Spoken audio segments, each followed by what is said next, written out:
Provedor Direito Humano na Justiça Virgílio Guterres Lamukan, o Parlamento Nacional, atu for Hanoi ba governo em Samak Bela reintegra a recomendação PDHJ com a estabelecimento Centro Reabilitação Juvenil.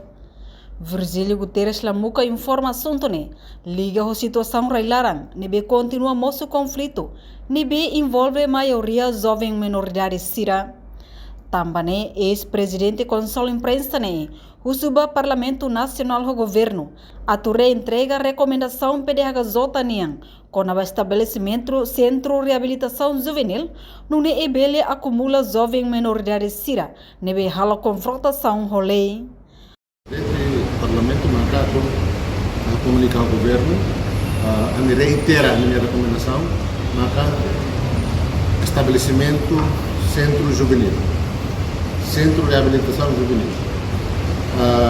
Da rota acompanha a situação, o envolvimento de jovens sira e crime, vai ver para o tribunal, e a lei relaciona a imputabilidade, a verdura, então isso mais a comunidade valo sente que ela sira injustiçada, até sira minha maneira envolver.